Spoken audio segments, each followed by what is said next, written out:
it is a little after two, a few seconds after two. This is the first meeting of this committee for 2025. And so your first item is to select a chairperson and vice chairperson amongst yourselves. We don't have a member of the public for this committee. No. Okay, well, all right, so Chelsea's deferring to me, so I'll chair the meeting. Chelsea will be the vice chair. And so our first order of business is the review of the draft departmental line item budget for 2025-26 fiscal year. Okay, so this is this set of photocopies that you have in front of you. Yep. This is just like a 25% of the budget, 25% of the budget contents, but maybe it's the most important of the building blocks because all the other items or most of the items come out of this. And this is the amount, this is the materials that this committee's historically reviewed as the budget is being prepared. And so, just so you know that the order of this is in the fund order, the general ledger. It's not in any sort of order of importance or anything. It's just our water fund happens to be fund number one, and so that's the order the budget is produced in. And so I'll outline, or we will outline what the contents of this are and try to call attention to things that are important. But please, if you see anything that you want to talk about, now is a great time to do so. Our goal today is to get, if there's consensus on the committee to make revisions to this before it goes before the board or workshop, which is quite yet set, then we can make those revisions and reflect that. Okay, so I'll try to start with the bigger picture items. What you on for the utilities, water, wastewater, the user fees or the rates, the fees that we charge customers for the operations make up the biggest revenue source. For water, we're forecasting a slight increase over the current year. We're coming off of a couple of wet years where people might have reduced water usage due to rain. And then we do have the hotel project coming online this summer. And so while it's been paying its base rate, because those are virtual meter agreements tied to that hotel, now they'll be paying for the water usage. So I think the 3.15 million number, even though we didn't hit it this year, is still a solid number. And I'm going to go through with these because we really haven't done this with Chelsea before. Yeah, so no, that's all the items if that's okay. Service charges are late penalties or late fees for folks, and then there are charges related to like new accounts. We have a new account fee for when somebody moves, has an account with their name.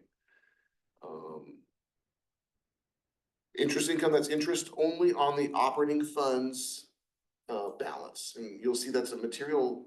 This has not always been a material source of revenue, but for the water fund, we're in a high interest rate environment right now, and the water fund has a significant cash balance. Miscellaneous income. Plan review. Oh yeah, those are will serve applications essentially. So when folks come in for new development, they pay an application fee. So those go to both. You'll see that in water and also in fire. Now, all these things that say transfer in, those are really funding specific projects. And to me, it makes more sense to address this when we get into the expense line item, because if you make an adjustment there, it'll change the forecast here, because all of these are tied to a specific expense.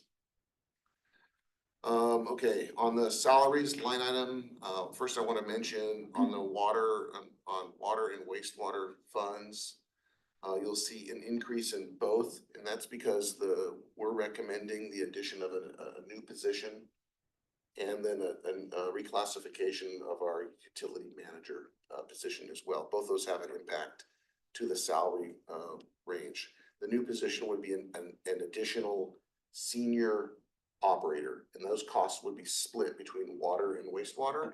Another thing that I wanted to kind of highlight is what we do for the water and wastewater, all the salary related costs are those folks work in both those divisions, back and forth all the time, water and wastewater. Our folks are dual certified, so they do wastewater work and water utility work. And we estimate at the beginning of the year how much time is gonna be spent in water versus wastewater. And like say 10 years ago, this would have been 70% water and 30% wastewater. And then we track on the time cards for the staff, they actually track where they're working, whether it's a water utility item or a wastewater item. And then we try to true that up. And so last year, this was a 43% split, water to wastewater. And based on the most recent results, it's recommended to be 60-40. Again, for budget purposes, we'll We code can to actual. But for budget purposes, 64. So it's a very minor change, but So 60% water? 40% wastewater. Okay. Overtime is, and you'll see this in water and wastewater as well. Overtime is primarily the cost of our on-call position or assignment. We have a utility operator who's on call after, from the end of the shift until the next morning, daily during the week. And there's a cost for that. We pay 1 hour at the overtime rate for that on call. And then of course, any call outs would be compensated on top of that. And then on the weekends, the term on call is probably not the very best description. It's actually like a little weekend duty. Every weekend and holiday, there's 3 to 4 hours of work that gets done, and that person who's on call does that, and those are compensated at an overtime rate. So can we go back to salaries? The salary amount here, does that include what we discussed last night? It does. Okay. And so all of the, for that utility, you're speaking for the assistant general manager. Yeah, and Operations. in your, yeah, because Yes. I think that's where we, Yes. yeah.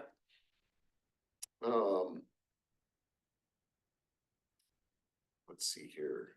The FICA. Yeah, FICA, that SUI, is workers' just a comp, so percentage. those things are just, Yeah. they're just roll-ups on the Salaries. on the salaries. Workers' compensation is based on the estimate we receive from our risk management authority. We're a member of the Special District Risk Management Authority. It's like a JPA, Joint Powers Authority that we pool risk and resources in. And so those costs you'll see everywhere. The next one to kind of highlight is this column that says PERS retirement. That's the employer share of PERS. Plus the UAL. Plus this year we have another we have for water, it's a pretty modest, a small UAL adjustment because we don't have anybody in water that's from the tier 1 plant. Or we have the bigger UAL.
Yeah, sorry about that.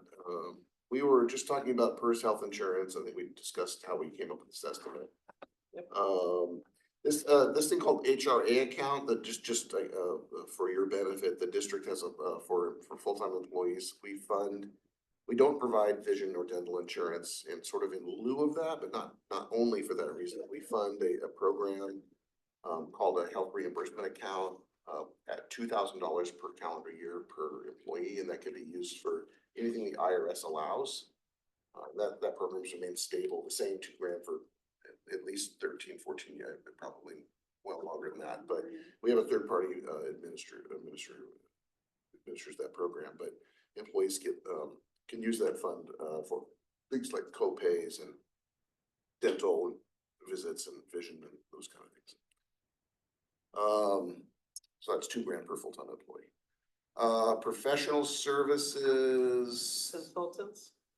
Yeah, this is gonna be, now we are. So like master plan. Well, this would then have a separate, that is, all things that are Yeah, not but- one-time expenses. So, Well, I would think with water, you would have some consultants coming in there- throughout the year. I mean, because you do have expenses that have been incurred in prior years, and you're projecting 50,000 this year for this fiscal year.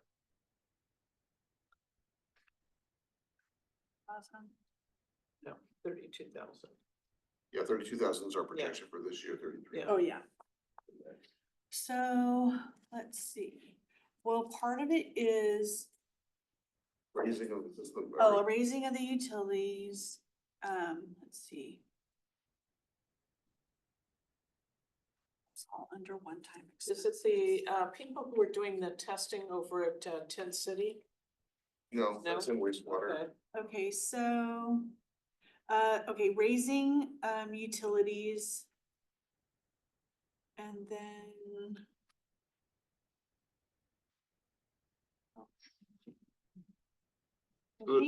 I think we put in a buffer this year, just so that they can, water and sewer can, like, if they have something that comes up and they need somebody to. SCADA, we have SCADA Well, problems. obviously, Go out with and that. you've incurred the expense yeah, in we prior do. years, and you're projecting 32,000 this year, so 33,000 is not unreasonable. So Yeah, utility raising, it says is 20K. yeah, most of this is gonna be associated with, when the county comes and does like an overlay project. They don't give us enough notice to properly plan for that. They'll say, okay, in 2 months, we're gonna overlay a street.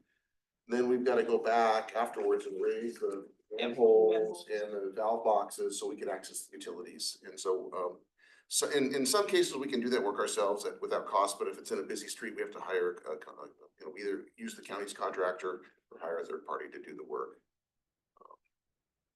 Legal services, this is almost all Steinbeck related, and I increased the forecast for next year because we have the next phase of trials expected to be in January. Purchase services.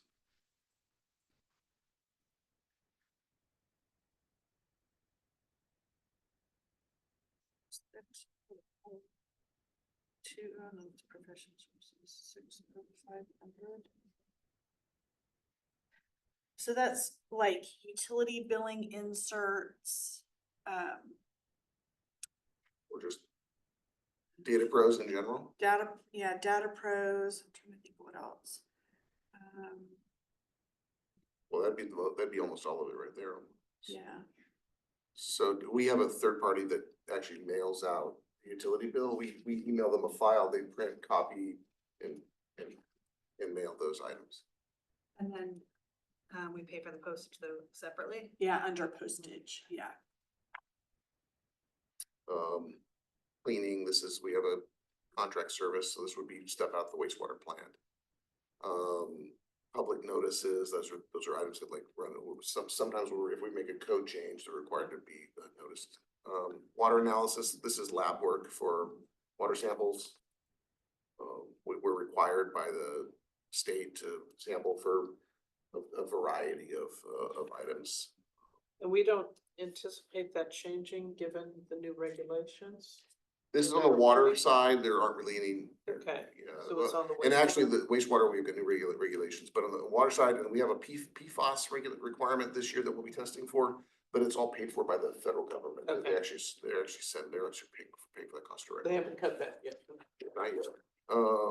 Not that I know of. Yeah, Okay, some of these things are like, so secure, we have a alarm system. Yep. In the building, let's see, conservation, we pay for some, radio spots, you probably have heard on the radio that says, brought to you by your North County water purveyors, Templeton, CSD, Adastro, which water company, use water wisely, that kind of stuff. Postage, that's utility bills, supplies, so with utility bills, we've got user fees going up, but we're keeping the postage flat. yeah, Do that's not really this, anticipate that to go up? like one more account, like, I mean, the bill amounts can go up, but the same amount of, I mean. We're there's not accounts. anticipating any more, people that we're billing? Not- Any new not additional insignificant. bills? we'll have the hotel, but that'll be one bill. Yeah, even with all the water units that we've been, None of those are gonna be connected anytime soon. okay, all right, And most of those are already, like, we're already, Have virtual yeah, they have agreements virtual, that are virtual getting meter. billed. okay. So Plus, they're we have a already lot of getting people that who bill. get email bills too. Yeah. so. Uniforms, we have a uniform service, so this would be the water share of that cost. Gases and chemicals is primarily chlorine for the water system.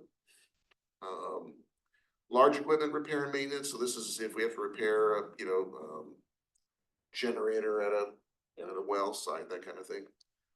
This can fluctuate pretty radically, the $5,000 of swag, if we have a big repair, it could exceed that, we'd have to do a bunch of amendment. Repair and maintenance, this is, a lot of these are gonna be like meter parts, we have a lot of meters like every month that, you have to change out the sensors or change out the meter or whatever, so these are kind of miscellaneous, repairs in the system, but could also be small valves, valve covers, just other items that are in the water Or system. even buildings or whatever. Yeah. Nacimiento operating, so the Nacimiento, we're a member, we're a participant in the Nacimiento Water Project. And we get, there's two line items that affect that. The Nacimiento operating is the cost, is our share of the county runs the pipeline and they divvy up all the costs by the participants. We're a small participant, about 2%. We paid this much in operating costs plus electricity. The actual electricity costs of getting the water here. The debt service, that component of the Nasi project's got a separate line item down below. It's very fixed at roughly $238,000. So why do we anticipate that going down next fiscal year? Well, it's going down because last year there was a need for the project to fund a major repair on the pipeline. But if you remember during the Yeah, January when it storm, got washed away. a whole chunk of it washed away. Yeah. So the county, the flood control district needed to raise about $8 million. Okay, And so, now most of that money's gonna come back from FEMA eventually, but, that will go down. That's why, okay, that's why. Well, maintenance, that's, again, this is a placeholder figure, this maintenance item could lose 2 pumps in a year, it's just kind of hard to know. Vehicles, so this is, fuel, tires, brakes, maintenance items on vehicles. Telephone costs, this is both cell phone and, a little bit of cost associated with our, voice over internet phone system. And I think we have, still have landlines for like security and faxes and those kind of things. Electricity, by and large, the cost for electricity here is for the well sites.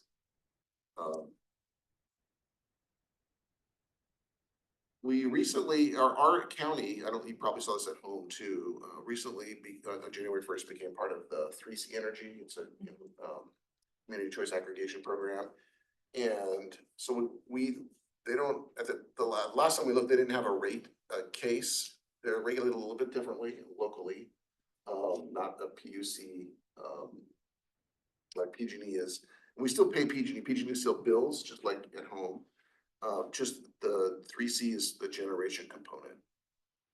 This can fluctuate based on rates, which is the main reason they've gone up a lot, and then also just demand. If water demand is lower, then we'll have some savings in electricity. Water, we pay our own water bill, like at the wastewater plant, water sewer bill. just like anybody else would.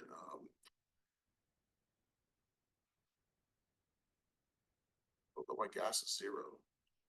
Cause like last year, Justin told me that they don't have gas over there. We're Must have. talking natural gas. Yeah, natural gas. I Not wonder- even for So- heating? No. And we don't get a gas bill. Well, I wonder what were we paying back a couple years ago when we did? We showed gas at, I know. And then it went away for some reason. So I don't know if they use electric to heat. well, we did have a natural gas powered well that's out of service now, so maybe that's where that came from. I don't know, it would have been longer ago, but anyway, it's not a very significant amount of money. Travel, so this is essentially associated with employee, conferences, training, that kind of thing. There might be occasionally some, need to travel, pick up a part. We rarely need to do something like that.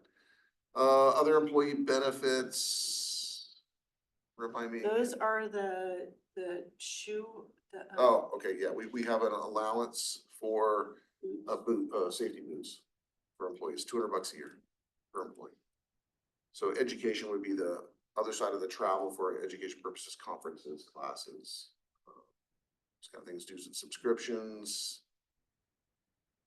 Remind me again, what do we have in the water fund? We're a member of like, I would think you'd So I say know Lori's a member of like engineering. yes, yeah. Things and, same with Justin, whatever water boards or whatnot.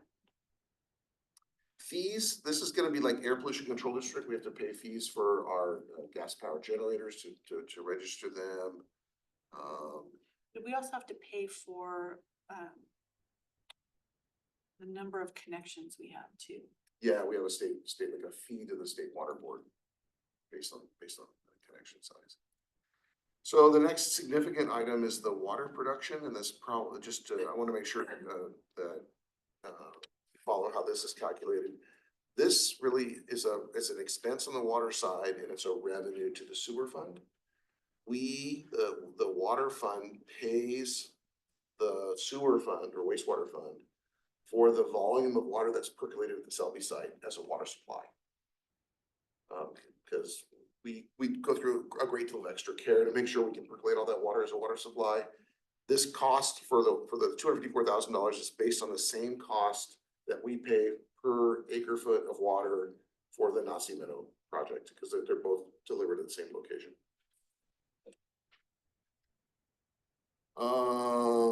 So bad debt, these are non-collectible Yep. accounts, pretty minor for us in general. And we already talked about debt service. And then the admin allocation, you'll see this on all of the funds. We have an admin allocation plan. It was updated just a couple of years ago. And it is based on the overall cost for the administration fund, less any revenues the administration fund gets directly, which are pretty minor. And then divided up amongst all the other departments based on their ratio of expenses from the close of the prior fiscal year.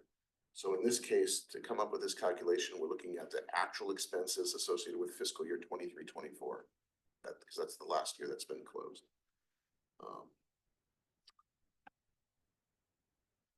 Now we've got a bunch of one-time expenses, and all of these one-time expenses, most of them have revenue, not all, many of them have revenue that are tied to then transfers from other funding sources. So the first one that's listed here that's got dollars that's recommended is the Water Conservation Rebate Program. We have a program where we pay for folks to take out like irrigation, turf, usually turf, but it doesn't have to be. And then also water softeners that utilize salt and that self-regenerate. You can see that we haven't spent a lot of money the past several years on that program, but it's nice to have the program available for folks who are willing to participate.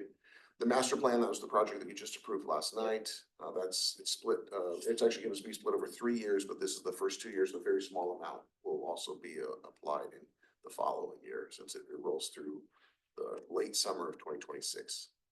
Urban Water Management Plan, we just did one a couple years ago, but it's due again, and it's on a 5-year cycle. We did it a couple years ago, so we hit 3,000 connections, and now we're part of this every 5-year cycle. We're waiting for the Department of Water Resources to release the urban water management plan requirements, which is expected this fall. There'll probably be some changes that they issue for the 2025 urban water management plan. We Is spent, that a requirement? you know, it is, the consequence of not doing it is you can take yourself out of contention for state funds, like grants or even the low interest loans. And in our case, we don't want to do that. We're facing a wastewater. But you say it's a requirement, you know, you could roll the dice and not do it, but then you lose out on those options. It is, Important. yeah, let's see. If I scroll down here to there's gonna be two items related to water tank and maintenance. This first one up here is really just an inspection. We hire a third party. We don't take our water tanks out of service to have them inspected. Divers go in wetsuits into the tank. They decontaminate, go into the water tank, take photographs, inspect the condition of the tank, and then they clean them. They'll actually vacuum out with like a wet vac any sediment that's at the bottom of the tank without taking the tank out of service. So How often is that? every 3 to 5 years on the tanks. This would be for all the tanks that the district has. You'll see another line item at the bottom here, or lower down, it says, Out for 65,000. yeah, Recoat North Water Tank. We have 3 water tanks up on the hill right by Debbie's house. And the one that's it's one of the 2 smaller tanks, the one that's closest to you actually, needs a recoating. It's showing some signs of rust and some other, you know, this is a preventative maintenance item. It is necessary to replace that tank would be, you know, it used to be $1 a gallon, but that's probably a bad number. It'd be a couple $1 million, you know, so I want to keep that in good order. That estimate was derived from the last time that we had the tank inspection performed. So let's see, let me skip down a few things. We have the next one is this modular employee facilities. This was something that was talked about briefly during your strategic planning. The concept here is to bring in a modular trailer that would have lockers and showers for the wastewater treatment plant that our water and wastewater folks would utilize. The next item is labeled an on-call utility van. Just so you're aware, right now we have somebody on call all the time, every day, 365 days a year, which means that we have a response time of a requirement of 30 minutes. Right now, the employee who's on call, and that's on a rotation, would take home the vehicle they're assigned that they use daily, and then they would respond back to the district. And a couple things here that we can continue to do that. But that means that each individual is leaving with a vehicle that's got a various set of tools and parts on it that may or may not be appropriate for the on-call response. It's not a standardized inventory truck with just the tools that are necessary for an on-call response, which are gonna be more limited because there's only so much you can do alone.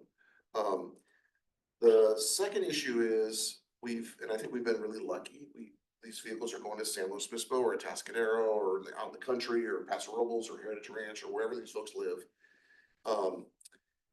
We don't have a history of vandalism or theft, but it is an attractive, and these are trucks that have toolboxes and tools in the back, and it's a concern of mine that we've been lucky, we've been lucky. And then thirdly, these are like 3/4 ton trucks. Some of them are 1 ton dually trucks and flatbed truck. We don't know, as time goes on and you think about who might make up your workforce, we've got to anticipate folks who might have to live in an apartment or an ADU. And these vehicles don't fit in a normal parking spot. You could never park a dually truck with a dually flatbed in an apartment assigned parking spot. And so they get parked on the street, or they're unable to park them in that facility. So our concept is to buy, originally, concept of a month ago was to buy a compact utility van, like a panel van, but small, like a Ford Transit Connect. Yeah. I've seen it. They're very commonly used for industry. And then we put this money in here to do it, and then we realized that they don't, so Ford, Dodge, and Nissan all make these very compact panel vans. But they all stopped about the last couple of years. So the money is, we're still recommending including those funds. And the concept right now is either to go find a used one that's a couple years old, that would be a white fleet vehicle, small, and then a lot more secure because it's a fully enclosed vehicle. Or a very, like a compact pickup truck that we'd have to put a toolbox or a tonneau or a bed cap on it to secure the items. But I don't want a large utility truck with all these Yeah. cabinets out and parked overnight. And then that vehicle would remain equipped and inventoried just for that purpose. So they would, instead of taking home the truck they used during the day, that's the vehicle they would drive back and forth, and it would rotate. So that might become like a small, maybe we need to change the label to say van/pickup or something, just so nobody questions if that's the route we ended up to go. The next item down is a EV utility truck, and this is only necessary if the additional position is awarded, the senior utility operator. And we now have an EV mandate, a zero emission vehicle mandate that in California, for every vehicle, every heavy duty vehicle that's purchased, medium or heavy duty vehicle that's purchased, we've got to do a 1-for-1 gas and then electric. So 50% of the new vehicles have to be electric, with the exception of public safety vehicles. There are some EV trucks that qualify. Ford Lightning with the right package qualifies as this over 8,500-pound vehicle, and it would help offset another vehicle that was budgeted last year but hasn't yet been received. So, but we need another vehicle for this. What about charging? So this is, we have power out there, but it's not, this is not a fully vetted plan. In other words, we can charge this thing there, and for one vehicle, it'd be okay. But over the next several years, we're gonna need to actually build the Do we have infrastructure. a vehicle charger though?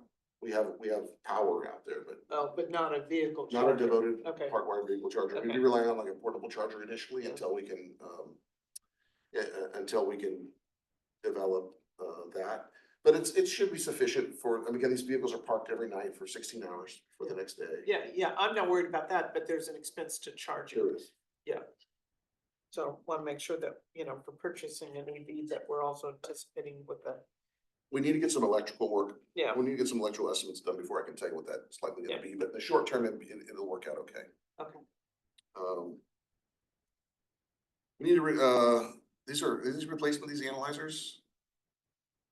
Chlorine analyzers, let's see. Yeah, Yes, we need to replace them. Okay, these things sit on at the well sites, and they determine the chlorine demand based on the water quality that we're receiving, and they self-adjust. It's like it tells the chlorinator how much chlorine to dose. Hydrometers, we have, the hydrometers are used, sometimes called construction meters. We have a demand for, I think we have about 10 in various states of repair. These hydrometers, they're kind of, they get bolted onto the hydrant, and then folks that are using construction water for like grading or before they have water service at the site, they'll have a hydrometer placed nearby. We just have some that are in a state of disrepair, and we occasionally run out. We'll have a request or two for hydrant connection from contractor, and we don't have any hydrometers available, that we've got to kind of try to sort out, okay, who hasn't used it in a while, and can we close out their account? And so these 5 get us in a better position, and it's a one-time cost. Flow meters, so the wells all have their own individual meters that report how much water we've taken, and we've got a flow meter at the Smith well that's out. That's asset replacement funded. There's the water tank, again, also asset replacement funded. We set aside money for these asset replacements, and you'll see that on the revenue side, the first page, which ones are if it says replacement, that's using asset replacement fund. If it's capital, it's using impact fee funds, or recommended use impact fee funds. Mainline water valve replacement. So we've got sometimes the valves, we've got a list of valves that need that are typically large and straight, maybe between the 8 or 10 inch valve, that they fail. They're 30, 40, 50 years old, and they'll seize, or you can no longer fully close or open them. And it's a fairly significant project to remove that valve and replace it. The next item down is the turnout project that you're aware of. This is Slow County. That's because this is county, we're reimbursing the county for the costs. This is the design component. Then the next item is $300,000 is our part of that project, the district led effort, which would be to eventually construct the percolation pond, wells, treatment system, blending tank, et cetera. And so this is the design component for that. Also at the Nazi Recharge Recovery site. Then you see the Platts deep well. Most of that work has now been completed, although we need to now equip it with a new pump and well pipe. Those were all in poor condition. And so we're actually getting quotes right now to do that work, but it's not expected to be finished until early next fiscal year.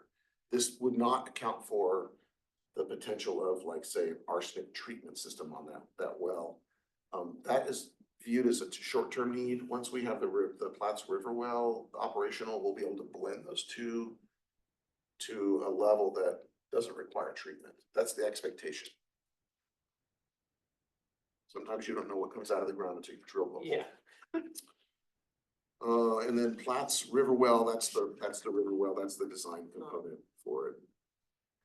Anxious to get started on. This Platts deep well, I'll admit that we could come back. We're trying to look and see if there's like an option to lease or rent an arsenic treatment facility that would allow us to operate that well as a primary well this summer and next summer before the blending is available. So the next page, these aren't page numbered, the next page looks like this.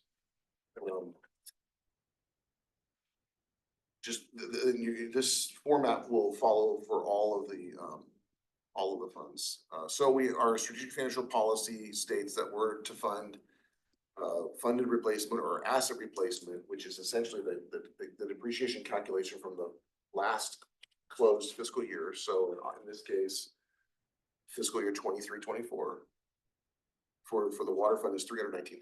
So that's the amount that is essentially set aside into that asset replacement account for saving for those assets. And then so when we include that, you see a total expense of $4.578 million, which leaves a fund total. And if it's in the negative, that means we have revenues exceeding expenditures of $402,000. So a negative is actually a good thing for this, in this case. The little box below is something we use just for illustration purposes. In this case, we remove all of the one-time revenues and one-time expenses so that you can see in a snapshot, if those things were not impacting the fund, how would we be doing from pure operation standpoint? And the water fund is producing, its revenue about $630,000 in excess of current demands for operation. So when we talk about when do we need to adjust water rates, I'd have a hard time arguing that you need to consider an adjustment to water rate based on this information alone. Now, once you start factoring in projects beyond, long-term projects and which those projects have to be funded by operating or current customers, that might change, but we're still in really good shape on the water fund. So would you think the timing of that would be when we get the master plan Yeah, completed? we'll have a much better sense. Because then we'll have a sense of what's in it and what's how you'll fund these potentially the projects. cost. Yeah. And but you're essentially still building the savings account right Yeah, now. yeah. The wastewater fund, I'll cover these a little quicker because a lot of the topics are the same, but so user fees, that's rates, charges, or service fees are what we spoke about before. Interest income is lower in the wastewater fund because we have less than a cash balance. The sale of wastewater, that's the water fund's revenue into the sewer fund. And then I prefer, if it's okay, to come to talk about all these one-time revenue sources that are shown here as we get to the expenses, because they're tied to a specific expense. We've spoken about how the salary calculation is determined, and this includes the additional senior operator position. We've talked about overtime, that issue of how that's budgeted is based on the same sort of split between water and sewer. So, FICA or comp, all those items are all based on payroll expenses. Then you get to PERS retirement. We spoke about that also, and as well as the health insurance costs, HRA, professional services. In this case, this $75,000, about 2/3 of it is the Wallace Group help on source control. We have a contract with the Wallace Group. They provide source control, permitting, education to all of our restaurants, industrial dischargers, et cetera. So that's the Tin City work that you Yep. mentioned. It's not exclusive to Tin City, but that's where most Yeah. of those issues are. We also have some other consulting kind of services Yeah. that we can use out of that account. Legal services, pretty minor in general in the wastewater fund. Hopefully it stays that way. Purchased services. I don't remember, Natalie, what those are in wastewater.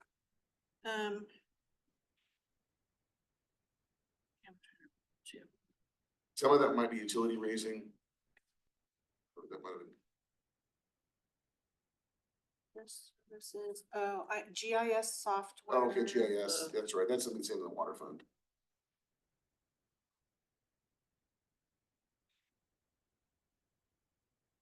Then you've got cleaning, same arrangement, pretty minor costs there. Water analysis, so this Going is, back to the purchase services, GIS software, wasn't Justin talking about doing some upgrades and looking at additional services?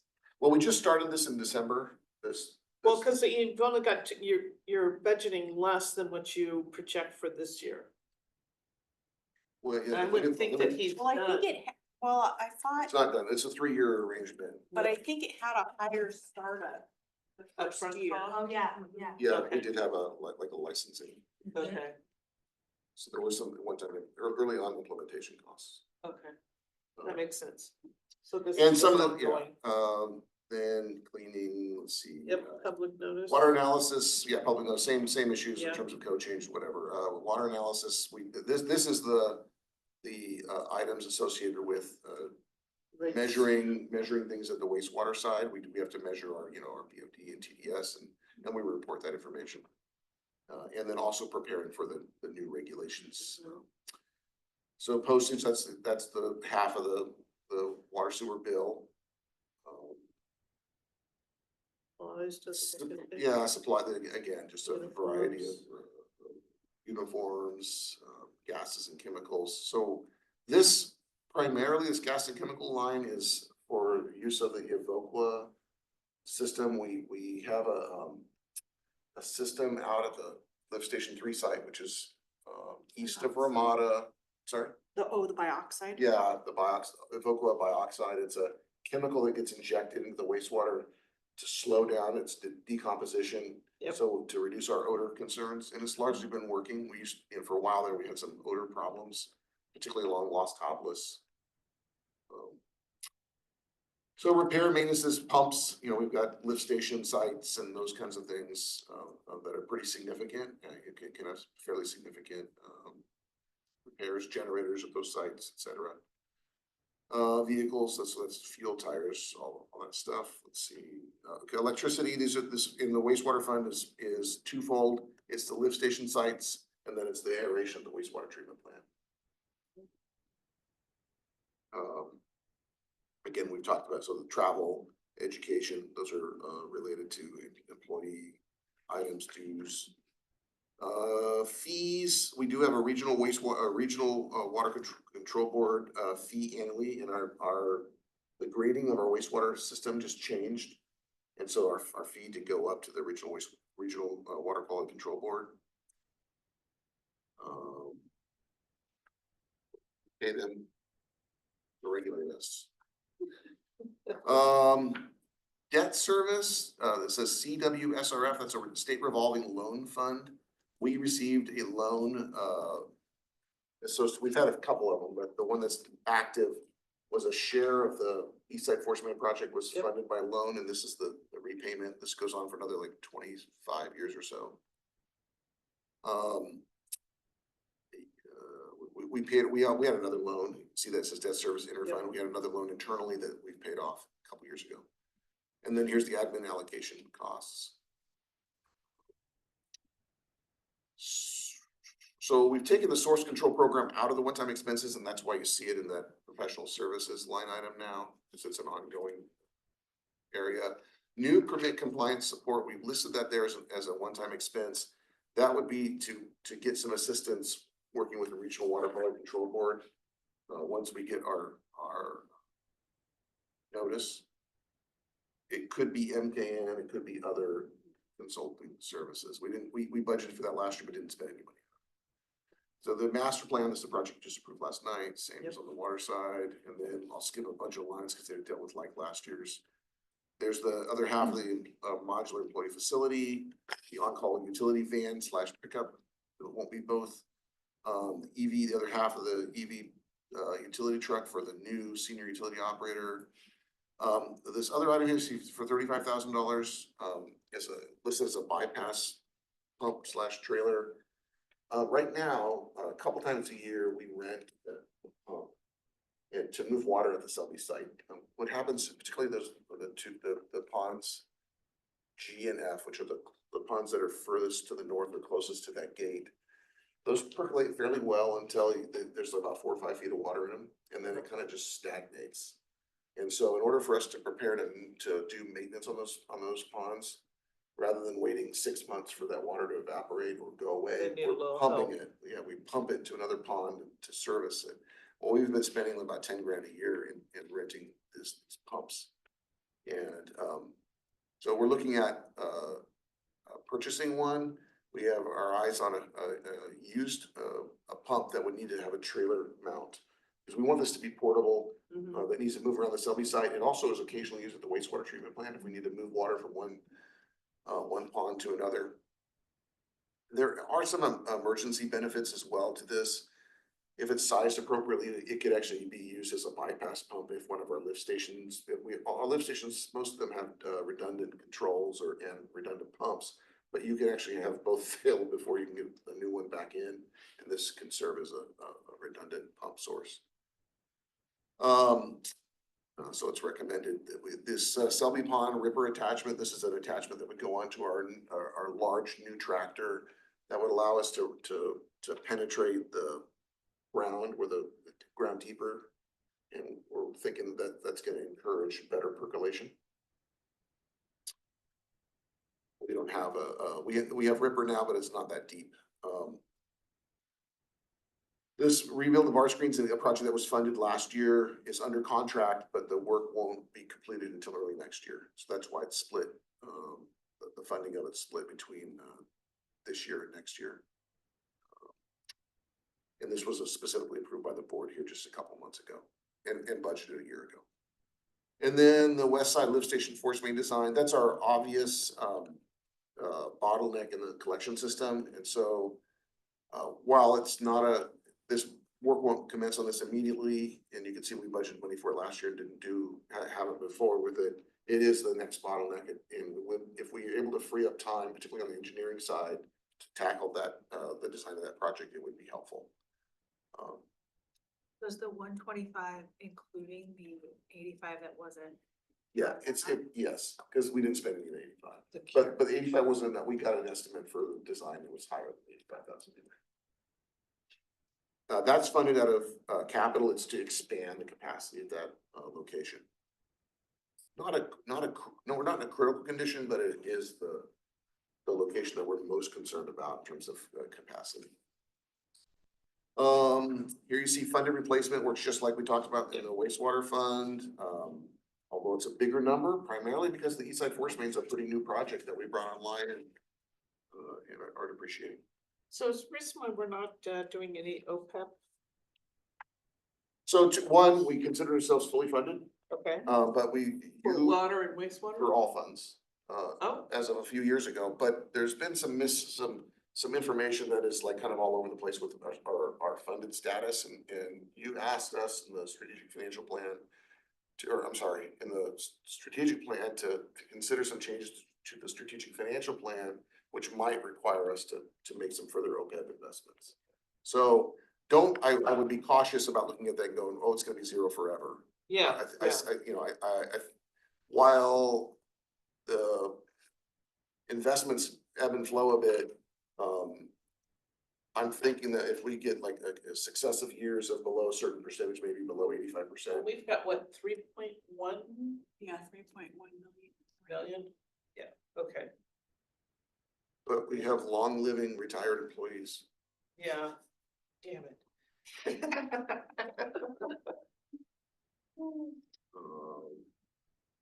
So in this case, same kind of information, when you include all those projects, we're about just under $700,000 to the good. When you exclude the one-time expenses and revenues, we're about $970,000 to the good. So while we talk about the need to keep an eye on the long-term wastewater issue, in the short term, we're still building a savings account. That's all good. We're not in a crisis situation. No. But, you know, if the wastewater improvements total $50 million, so I'm just throwing that, I don't. Yeah, no, I think That's those not two enough. funds are at least not a worry. In the short term, they're okay. Yeah, Okay, next, drainage fund, this really. is where the worry. Yeah, there's all real worry small begins. numbers here.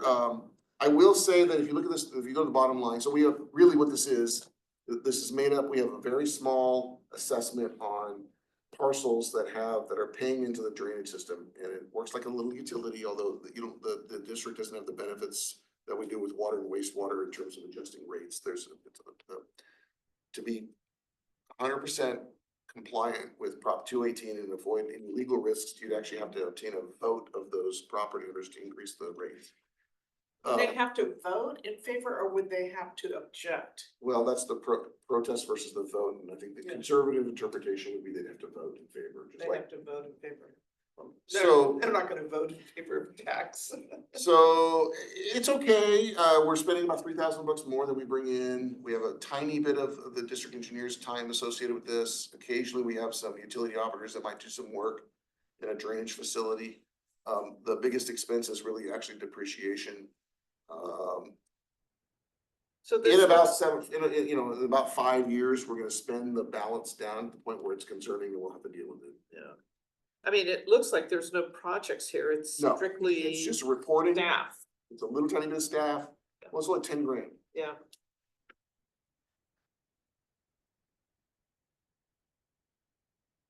So the next fund, the general fund, we typically call the administration fund. It doesn't work like a typical government's general fund at all. It's like an internal service fund where the costs for the services are passed along or are shared amongst the benefiting funds.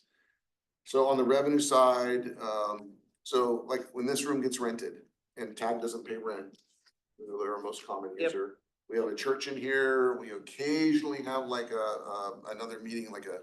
Rock Kelly youth- hounds or Yeah, somebody who uses it occasionally, they pay a Just nominal. this room, right? Yep, that money comes here. The community center, other places go to Parks and Recreation.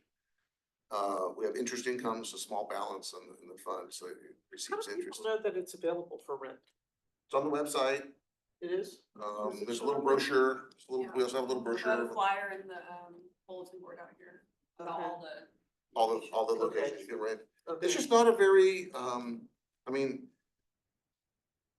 But they're just renting the room and not any of the, it's not very useful for Right, social Yeah, gatherings, Yeah, it's right? not- yeah, exactly. It's not a party, Not amenable to. meetings primarily, churches. churches. Yeah, We churches major are in big churches. thing. We, a lot of, I mean, if you come on Sundays, Yeah. it used to be they'd sing in here a lot. Yeah. That was Vern's church. Oh, there's new You church. couldn't work on a Sunday because they'd be singing. Try to be here and you'd be like. They were vocal. So miscellaneous income, we get some reimbursements from SDRMA for like ergonomic equipment. We might have a few other random I mean, yeah, it's mostly SDRMA. SDRMA kind of rebates.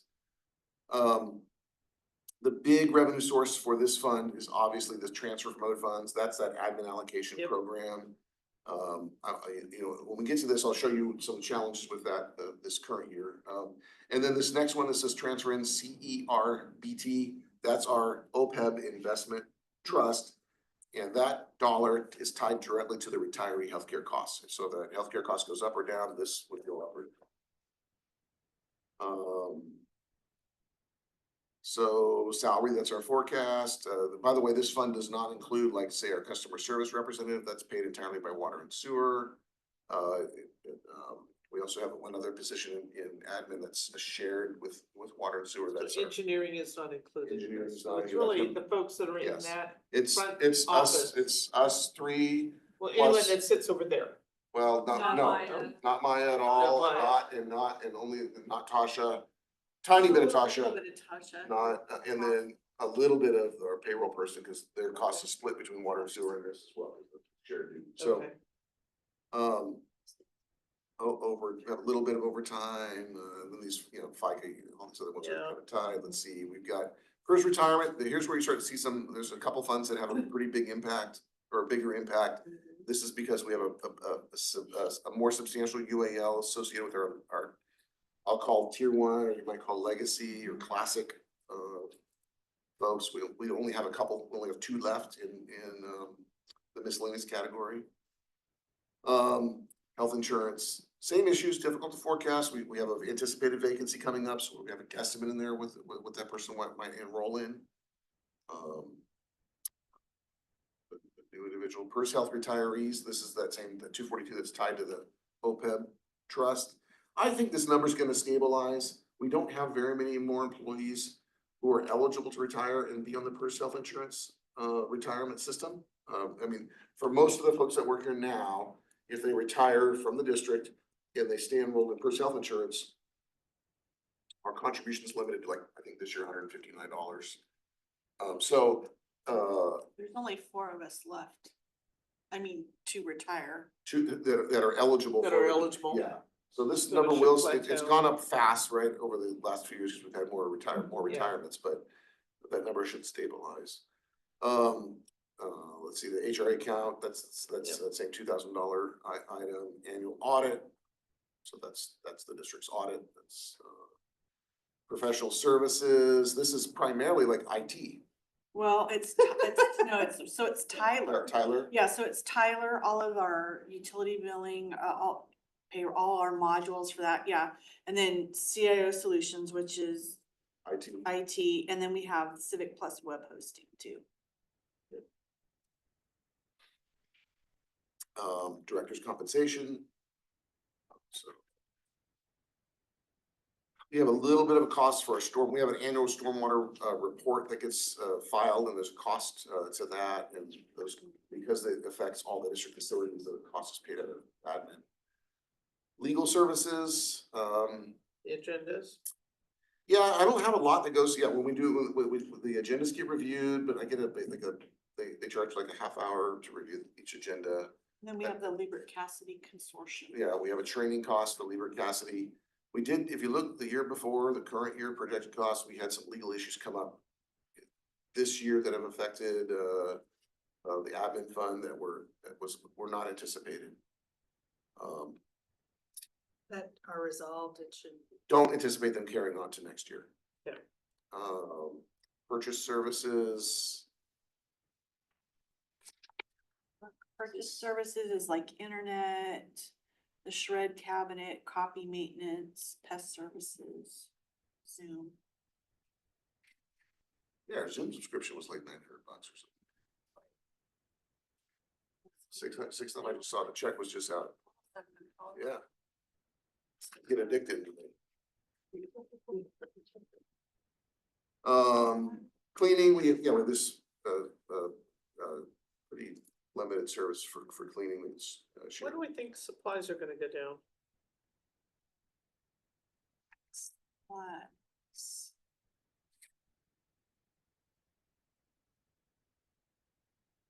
Like- Trying to think why it was up this year.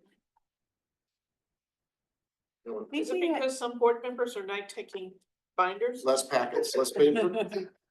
Less paper? So There- there is an offset, so for supplies here, there is a couple thousand that's in one-time expenses for supplies. Cause we're, which adds 3,000, cause Okay, we have a couple of new computers to purchase this year. okay. All right, I was just curious because this seemed pretty consistent. Repairs, this is, you know. Yeah. Something's fixed, like this computer in here. Yeah, Cause that's not part of our CIO solutions maintenance arrangement. We have, this is all done through, Bill Games Audio. Vehicle, so we do have one kind of a pooled vehicle. It's a little GMC Canyon out here that's shared by all the departments, but it's, paid for by admin. electricity. Phones, yeah, so phones, electricity is just for the building. Water, sewers, our building gas, like for heat. We do have heat here. Property line. This is an area that's gone up quite a bit. People coming into this building? Well, this is the liability insurance district wide.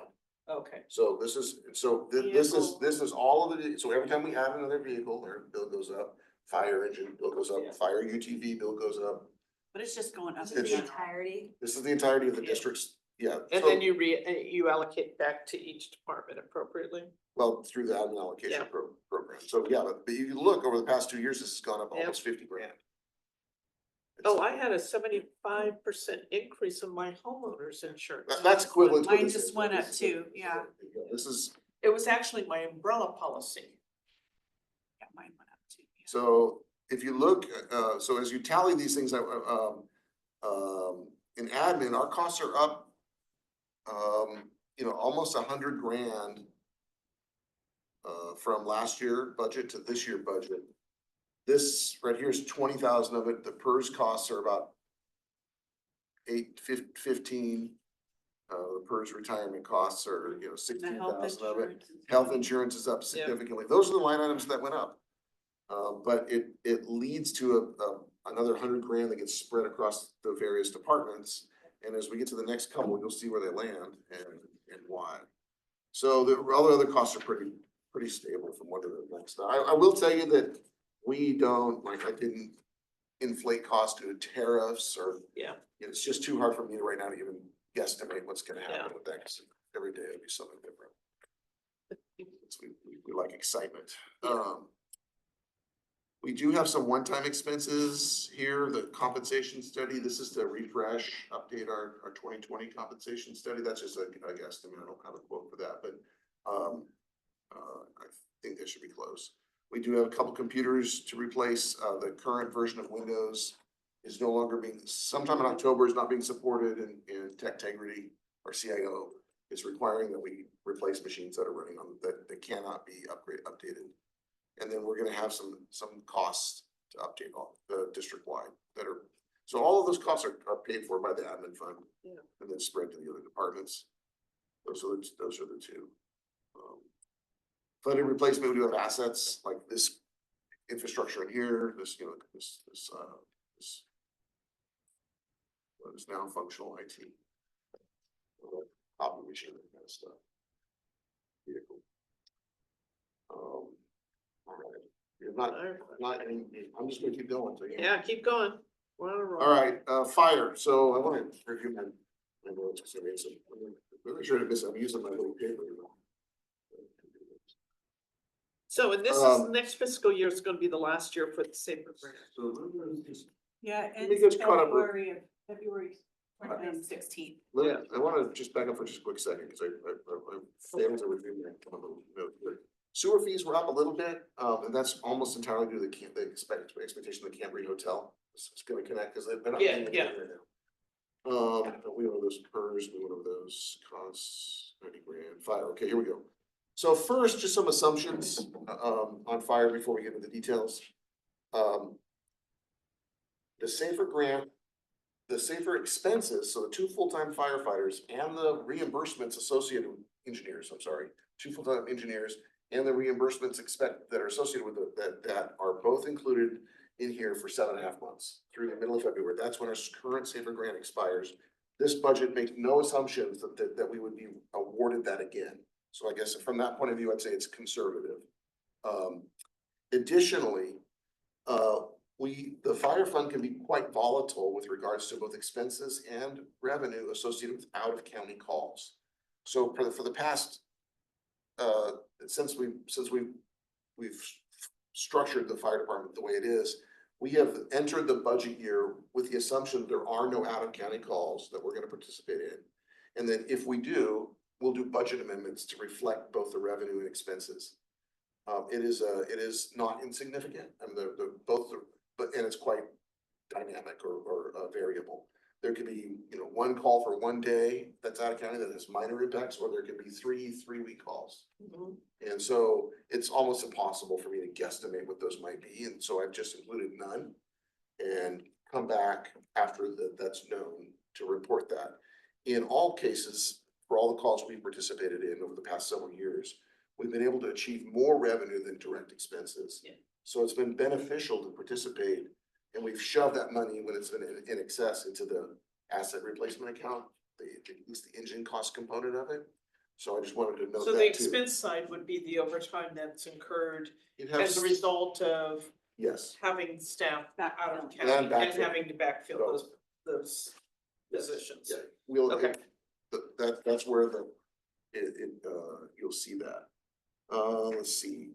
So I do wanna go through, so the first line items is grant proceeds, the budget miscellaneous ones. We'll apply for grants. We don't know, we're not, for budget purposes, anticipating them at this time, but that would be an amendment. The SAFER grant again is through that first 7.5 months. Interest, this is on the balance of the operating fund. We get miscellaneous income. This is where the out-of-county money would go. The 20 grand is essentially fire review letters. Is this fireworks? Fireworks, and I was looking, there's a column for inspection. Is it any inspections? Yeah, we have a separate line item for that. Oh, you've got it. Then San Luis Ambulance, the current contract does, give us back some money for, some medical supplies and, et cetera, so it's fairly minor. Cell site revenue, that's all devoted to the fire fund now. Yep. So that's a significant dollars. Inspection revenue, that's the inspection for those mandated inspections. Property taxes, this is net of fees. This is with the existing property tax split. There's some growth in property taxes. I will say that our final numbers from the county probably won't match these figures because the county still is showing Tenant Health as the owner of Twin Cities Hospital, which is, haven't owned it in over a year.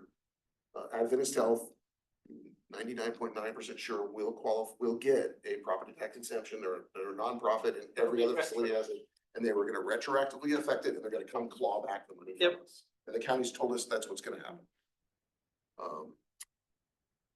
But we've not put that, we've not No, not this forecast- is, this is. We've not lost. included anything in the budget for that clawback.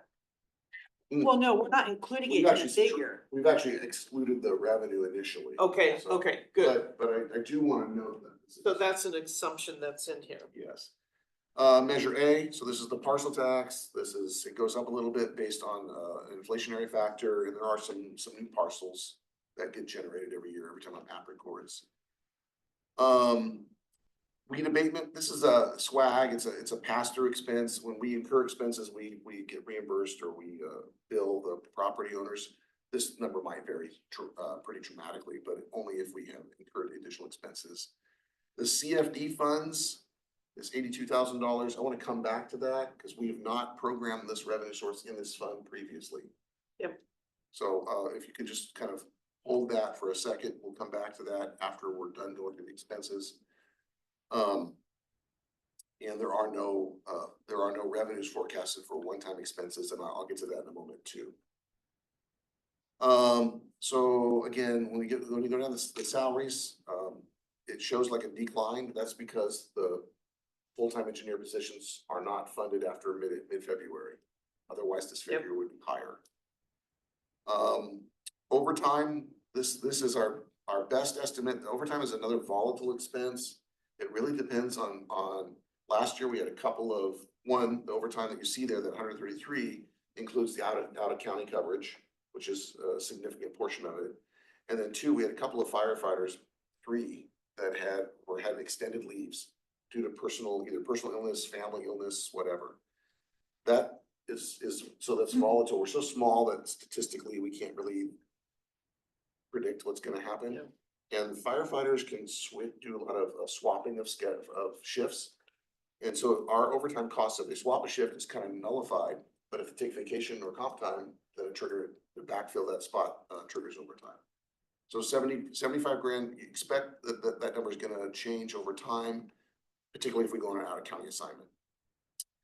The reserve firefighters, this is our best estimate. Well, Go ahead. going back to the Safer grant, with having lost those two positions, would you not anticipate that overtime would increase?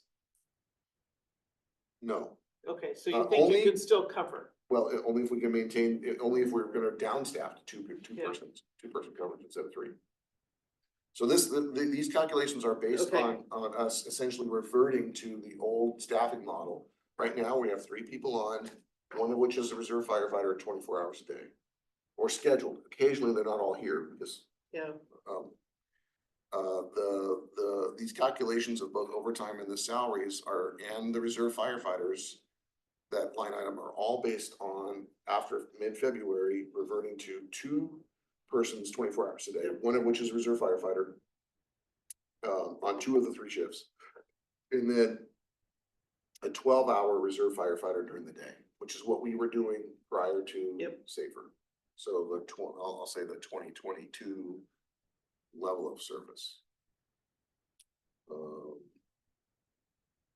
Okay, these other next several costs are just roll-ups, workers' comp, FICA, et cetera, retirement. Cal Fire dispatch. Okay, so you'll see reverse health insurance, yeah, Cal Fire dispatch is up, let me get down to it. It's up and it's up pretty significantly over the last couple of years, and this is, the 82,000 is an estimate. The reason is, one, call volume is quite a bit higher. Mhm. We get billed on a per call basis for dispatch. Okay, And the dollar we get billed is not known until after the fact. What Cal Fire does, they take their entire cost of dispatch for the county. I'll just say, let's say it's $1 million. and reallocate it. And then they allocate it based on all the calls. So our call volume is up and the cost per call is up. So yeah, that has snuck up, honestly. That was like Yeah. $30,000 about 5 years ago. Weed abatement, those are our costs for the contractor, depending on how many lots we have to abate, and it can vary. Yep. Legal services, we do our best not to call the attorney. Purchase services, remind me, is That's like, well, that's like the internet. this also like the fire, all the fire software for call recording and? Yeah. No, they don't have a whole heck of a lot, but. A little bit of cleaning there, let's see, supplies, so that's everything for the station and the engine and can vary quite a bit over the years. Uniforms, we provide, Yep. pants, shirts, et cetera, for the crew. Repair, this is not vehicle repair, this is repairs at the station. Equipment, small, Garage yeah, doors. yeah, exactly, those kind of things, Yeah. station repairs. Vehicles, okay, this is another area that I would say has been very volatile. This is our best swag. This is keeping the equipment running. So gas, tires, brakes, Yep. et cetera. If we have transmission failure, if we have engine major repairs, the 55,000 is not gonna cover it. And we've had those in the past week. This number has been over $100,000 on occasion. Primarily because we have our Type 1 engine is 24 years old.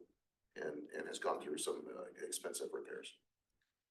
So should we increase this? It seems like based on historical numbers, it doesn't seem like it would be sufficient being 55,000. Because in 2023, 24, it was And we have new- 68,500. we got new tires. It's really 65, been odd. It's been one-off kind of repairs that have been high dollars, yeah. not things that we anticipate having to do again, but. It's like driving a 25-year-old car. Yeah. Except for everything That's what I'm costs 10 saying, cents. is 55,000 really, Well, I So wanna say in not 2024 increase it. is when we had that big, like $25,000. Transmission repair. Yeah. well, it's been consistent in terms of in need of repair. Well, our forecast this year is 57,000, and so it's not, this estimate next year is not too far off. I mean, right now, this fiscal year. But in 2023-24 was 65,000. But we, yeah, that was the year we had the big, Yeah, but I'm just looking at it, to Jeff's point, is an We- old we've piece spent- of equipment. We've spent $50,533 so far this year. So we're gonna be, okay as long as something crazy doesn't happen the next month, we're gonna be under the 57,000. Cause our fuel costs aren't that high. We bought new tires for it recently. I mean, I think So you've got new 55,000 tires is on it. optimistic, but it's not so real, it's not, so rosy that it's Yeah. impossible. Okay, and then we expect the new type 1 engine, not next fiscal year, but the following? I think the latest estimate is late summer 2026. Oh, okay, So Okay. maybe 15 months from Yeah. now. And that, okay. originally, when we ordered it, we expected it at the end of 2026. Yeah, It's moved up a little bit, so, Okay. but it's not on its way yet, so. See, phones, that's primarily cell phones, for, electricity, that's at the station. Water, sewer, utility, gas, so the travel, education, those are same kinds of issues. Physicals, these are for new, So the new travel hires. is, excuse me, the travel is not for out of county, No. this is travel for Education, education. conferences, training, Okay. et cetera. Physical. Physicals are for new hires, primarily reserve firefighters. Matter of fact, we have 5 coming on board this week or starting Tuesday. So those, the physicals are expensive for So do you firefighters. not do, because I noticed there isn't anything for new hires in the other areas that we've reviewed. So. We do, but the bill's like $150 instead of $1,000 Oh, okay, per okay, employee. so it's more of Something just like drug that. testing. Well, they do this, I mean, it's a very minor. You've been to a pre-employment physical before, the doctor asks you, right? can you list it out? Yeah, they look at Yeah. your thing, yeah, okay, stand up, How many fingers am I holding? Yeah, we're not getting a Yeah, detailed method. yeah, it's a little different for a firefighter, I understand that. So education, there is a request to step up some training for, particularly for our current engineers, there's some classes that they've been requested to attend, and I don't remember them offhand, but if there are questions, Tom will be available at the workshop. Let's see, dues, yeah, we do have some subscription services, and this, I think this includes like our participation in hazmat, that's like $2,000 a year, the countywide hazmat system. Maybe that's the fees for 2,600, and then we've got some. Natalie, do you remember what's in these dues and fees offhand? Well, the fees are like, for the GASB actuarial. Oh, actuarial studies for the fire, Yeah, fire. and pension then plans. the dues and subscriptions, that's probably more the, some of the different. Software? Scheduling. We have this system that does scheduling, that's a subscription based. And then that would also be like the different fire, like the chiefs, Oh, yeah, part of the Oh. county fire chiefs association. different associate, we all belong to association. I'm trying to think what else is in there. So the next slide item is where you see the biggest jump from one year to the next. That's the admin allocation cost. This is up, actually, if you look back 2 years, about $100,000 over the past Yeah. 2 years. And we implemented a new program a couple years ago, and it's dynamic. It's based on the prior year's expenses, and the fire department's seen a rapid growth in expenses over the past few years. And the calculation for 25-26 is based on the actual 23-24 fiscal year, closed a year ago. That was the first year we had safer funding, and it spiked, increased the fire department's expenses by a couple $100,000 alone, more than that, more like $250, plus out of county stuff. But that was also the reason why we put the CFD revenue into the fire fund. To Yes, offset so- some of that. So, yeah, the admin allocation jumps by a couple percentage for fire, like from like 25 to 20, like 2.5% from last year to this year, or from current year to next year. And then, of course, we're allocating about $100,000 more. Yeah. So it's kind of a double whammy. So that, when we get to the next page, I'll show you that there's only one-time expense program, that there's a nozzle that needs to be, purchased. Yep. Pretty small dollar amount. If you look at this, it shows a negative $11,000 to the, total fund total. Yep. If I didn't include that CFD transfer for the first time, it would Yeah. be about $70,000 in the hole. Yep. So the board decided, actually on a couple of occasions over the past couple of years, that the first CFD dollar will be going to the fire fund for at least the next 5 years.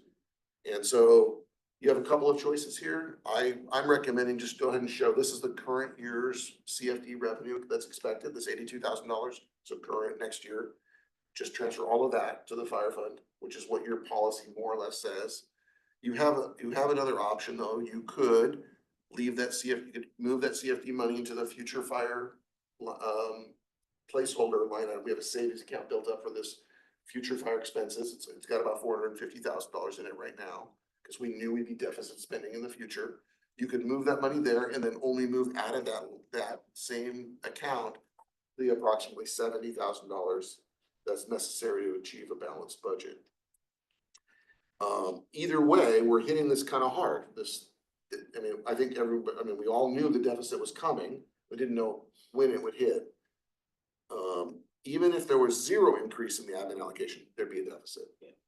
The increase is about $55,000. The deficit's about $70,000 without the CFD revenue. So,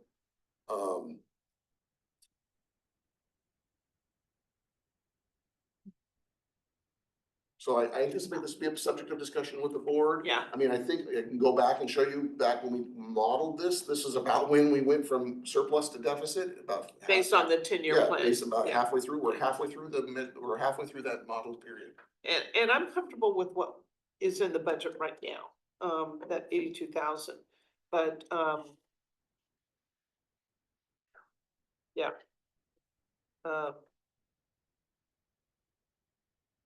So that's why that's. And knowing that we've got the other funds, because Yeah, we you may still, need to have to pull from that if some of the assumptions, go, higher than, or the, dollar amounts go higher than what we anticipate. yeah, I mean, this is a small cushion. Yeah, This is so, I mean, cause it's not much of a it's a cushion. $2 million budget, you have $13,000. $10,000 Yeah, cushion. yeah, That's not much. Not much. I will say, if we end up without accounting assignments, this forecast will improve. Yeah. That'll allow you to dump more money into the asset replacement if you wish, or just build up the Yeah. fund balance. Both those options can exist, but I don't wanna bank on that. Of course, we're not Yeah. banking on safer. Yeah. If we got a safer renewal, the forecast would improve a little bit. I wouldn't wanna put any more, because I also don't wanna give the illusion that, oh, there's money to cover those. Well, this is Safer. and again, this is the full amount of the CFD allocation, Yeah. so 100% of what CFD revenue is Yeah. next year would flow to the fire fund indirectly. And there isn't any more other than that, what we've set aside or built up over time. Yeah. But my forecast, again, we'll have to see how things line out, but unless, without CFD, so ignoring CFD for a minute, this deficit's gonna grow. CFD was our fault, it was what we were banking on. And we're in a kind of a bit of a lull with development. We haven't had much development in Templeton in 5 years. Yeah. And so while we have a number of parcels annexed into the CFD, we haven't had a new assessment for a couple of years now, since the People Self-Help Housing on Peterson Ranch was developed. Carroll, the project that's up on Main Yeah. Street, that's in the CFD. That's probably 2 years away from producing revenue, because it's just now getting grading. So, because of our pace of development we're small, it's not very linear, it's hard to predict when the things are gonna hit. I suspect that next year, you may be in the position of taking, again, 100% of the CFD funds and probably some of that money from the set aside. Well, and I think there's gotta be just, the whole purpose of the CFD was for the fire fund. That's why it was Well, really. it's gonna be needed for it. Yeah, it's gonna be needed. So, as much as I think the previous board wanted not to allocate the money, to just keep it unallocated and potentially use it anywhere. And I think the board wanted the flexibility of using it anywhere. where needed, but it's obvious that it's needed most for the fire. Yeah, then it's And needed. and for the original intent of it's needed. why the CFD was developed. And it's needed now. Yeah. So that's where we sit for fire. Again, this, of all the funds, this has been the one that's had the most most changes throughout the year because again, those out of county issues and grant responses. Yeah. I do wanna note that there's a couple of things that the fire chief requested a 3/4 ton pickup truck. It's about 80 grand once it's all outfitted, and I didn't include it in the recommended budget, cause just the cow pipe Who's, that 3/4 pickup truck was for whom? to replace this utility pickup truck and to tow the UTV. because there's Oh, nobody to okay. Tow it. We have made arrangements to borrow another vehicle that can tow. There's some concerns about the condition of the UTV. I made a commitment to drive it, but I just haven't got around to it. And just in terms of its reliability, it hasn't broken down, but the chief is How nervous old is about it? tow. It's a 2011, as I recall, How many miles? 70 some. Yeah, I mean, they don't drive it that often. Yeah, I think, yeah. So, fortunately. but it was requested and I wanna make note of that. It's just, we're so tight We're too tight. and, it could be funded out of asset replacement, but that's a time, that fund is way, Yeah. way depleted. We do have an obligation to eventually, purchase a 3/4 ton truck. It deals with some funding that we got to rehab another vehicle that we end up selling. But I would suggest you to wait until this one's actually dead on the farm. Yeah, I would agree with that, because I mean, it's not like it's being towed or needing to be towed every day. So I would rather wait. Okay, so let's go to Parks and Rec. That's our next one. It's also got some, well, actually, it's not the next one. Sorry. Here's the CFD, here's CFD. CFD, okay, this is just, this money coming in and coming out. So basically, this is our, we have a little interest because the money was still there. It's gonna be transferred to this savings account. And then we've got revenue about $81,000, so total is about $86,000. There's some minor expenses associated with the servicing of the CFD, processing the tax. The billing. Yeah, the billing through the property tax system. And then, that's what you see. Okay, all right, streetlights. Streetlights. This is a little bit like drainage, where we have a little bit of property taxes coming in the streetlights, and it's not quite enough to offset its expenses, and that's why you see this little deficit. Again, I've mentioned to the boards times that, you know, you have this kind of historic property tax split. And that we're gonna hit a point in time when you need to make a minor change to that, but we're not there yet. There's enough money in the streetlight fund to absorb this $2,500 deficit. We allocate costs to these 4 lighting districts based on the actual expenses. But the property tax that's assigned, this $27,000 isn't quite enough to cover all the other costs, particularly once we add in the allocation of admin fund. You see here, there's about $8,000 of admin allocation in here, and that contributes to the deficit.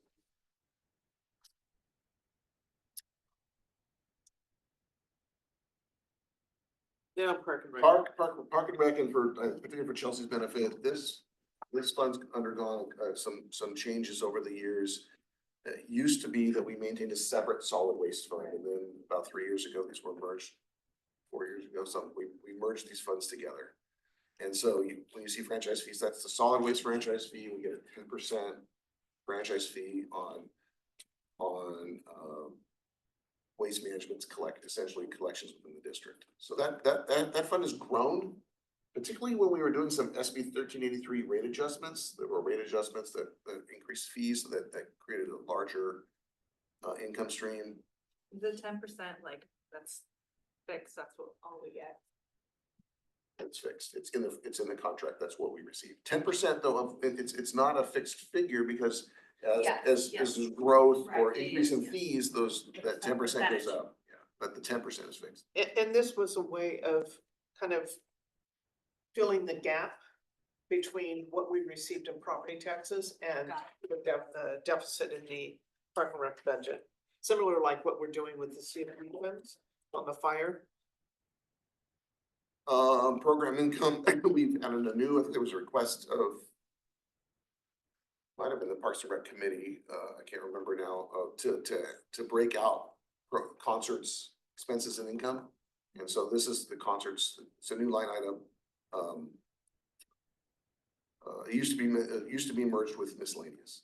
Then we have also, each of these are our major, I'll call these the major programs. So Concerts of the Park is one, so the income source are sponsorships. Program income soccer, the main income source is participant enrollment. There's also some sponsorship income. Same thing with basketball, smaller program, about half the size you see dollars wise. Then you have softball, again, quite a bit smaller, and then flag football, again, mostly participant funded. Then you have some miscellaneous programs. This could be anything from scoot camp, skate camp, things of that nature, small programs that don't have their own line item. Then we have fundraising income that again it used to be part of miscellaneous income. We've broken that out over the past couple of years. This is primarily TRF, but sometimes there are other donations that can come into it.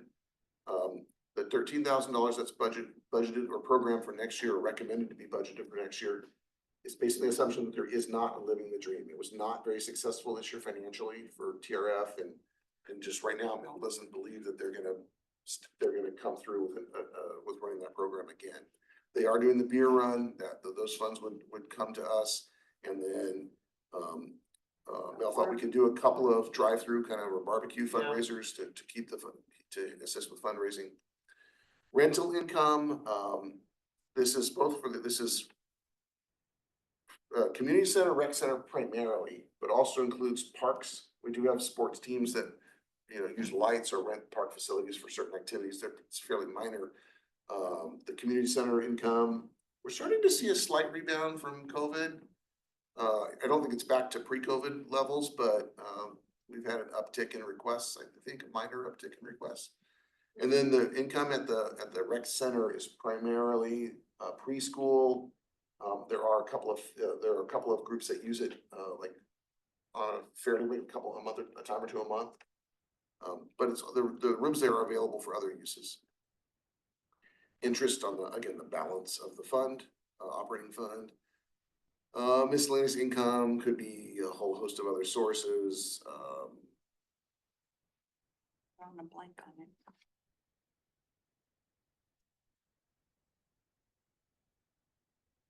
And we've pulled those apart, so it's kind of hard to compare historically with what they were. Property taxes, again, this is the same historic property tax split. And then there'll be you'll see some items, some one-time money coming in based on expenditures. So salaries, so these are the salaries for our full-time folks that work at the rec department, and then our folks that work at the park, in the park maintenance. We have two full-time employees now. All the positions are filled right now in parks maintenance. It also is any costs from our utility team when they're assigned to work at parks, and that happens whenever there's kind of a big project. They code those costs to parks. Additionally, our on-call person opens the parks on weekends, and those costs are assigned to parks. So Overtime does not include TRF, does it? In fundraising activities that are sponsored by TRF? I mean, it would include it if it's over 40 hours a week for a person who's assigned to a fundraiser, if they work a fundraiser. So for example, next Saturday will be the beer run. We will have district staff on duty on the beer run. Well, if TRF is sponsoring it, why would TRF, it seems like it would come out of the whatever revenue like netted. Yeah. Well, It so would in be that an case, expense to TRF. the program occurs on a reward. Our Parks and Rec folks work Tuesday through Saturday, so it's that probably what Well, trigger. the reason why I say that is because it seems like TRF has, over the course of the last few years, has given less to Park and Rec. but yet Park and Rec staff is still supporting the effort. And it seems like that then is a great overtime expense. And it seems like then it should come out of whatever fundraising dollars they acquire Yeah. to reimburse no, I the don't- district. I don't think the TRF, like the beer runs apart was never a TRF, it's a TRF It's a split TCSD sponsorship. joint program. It's not a, it's so basically, So all the TRF, expenses are, all the expenses are tallied, not including their staffing time. And then TRF and TCSD split the net 50-50 for beer run, for beer run. but not Yeah. for some of the other, Well, the only other one that's, was that living. was Living the Dream, and that happened one time with TRF. They were only a sponsor of it one time. I don't think it'll happen going forward anyways. At least in the current, It sounds like there's not very many. I don't think there's like but one or two TRF people right now. Yeah, it's kind of defunct. So I don't, I mean, I think it's fine to address it. I just don't know that there's a TRF major fundraiser gonna happen going forward. That's gonna involve. I just think it's something we have to think about because Because, we've yeah. never addressed it with I, them. well, I And- think back and when we were so- making especially- $70,000. Well, it's also the district was really, Running the- district staff was running TRF. And now we've said, no, TRF is gonna be split off and be its own 501c3 and be independent. But yet, yeah, well, I know, they still rely upon the district staff. But Well, I one of just the, think one of that, the, yeah, one of the TRF, we have, one of our employees is on TRF. yeah, I mean, if we're incurring $8,000 in overtime. No, I would say the I'm majority of just this is using that not, number as an yeah. example, It's but if not. we're incurring the overtime expenses and then we're getting, it really takes away from what we're getting from TRF. Yeah, it reduces the net. Yeah, the value, net. The net value. Yeah. I'd say most of this overtime is really just, you know, longer work weeks associated with programs, Yeah. you know, Yeah. concerts in the park and soccer and those kind of things. Then we've got, and again, it's hard to say what overtime is because sometimes the employees will select like comp time earned and sometimes overtime, and so. Well, but aren't they can't take comp time if they're not exempt. What do you mean? So They are not they're, exempt. And all of them? I mean, I would think that Bree's not non-exempt, or that's exempt. nobody in Parks and Recreation is an exempt employee.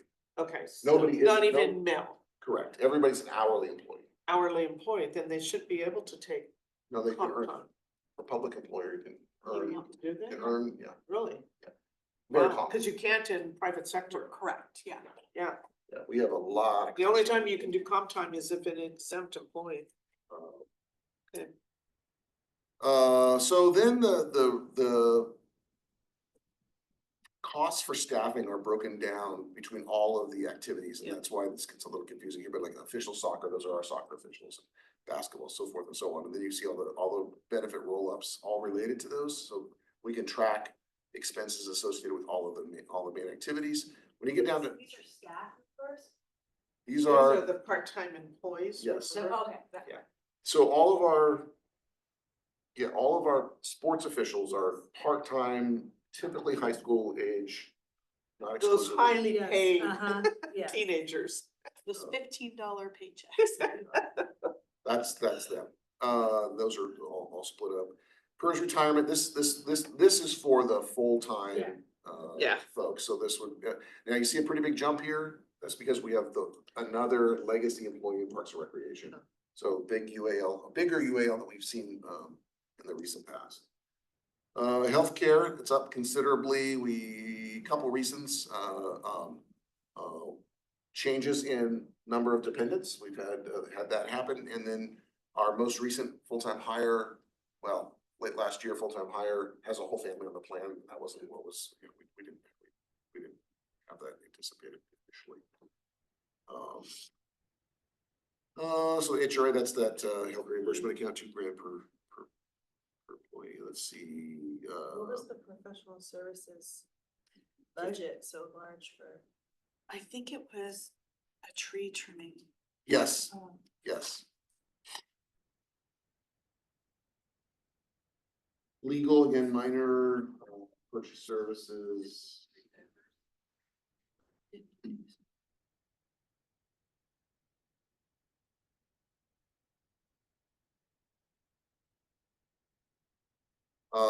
Supplies, this would be like general, but a lot of this is gonna end up being, do we have a line item now for, concerts? On the expense side, Natalie, so we can track the expense side of concerts? Unless it's that, I mean, I don't have one on here.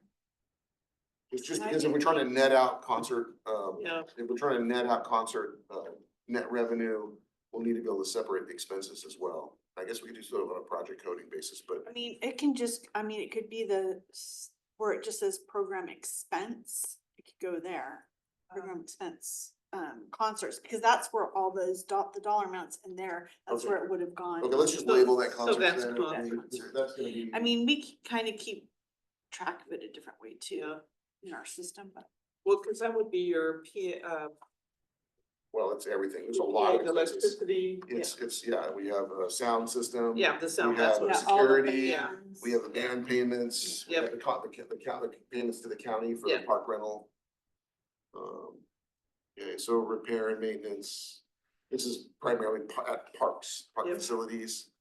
A vehicle, one devoted parks maintenance vehicle.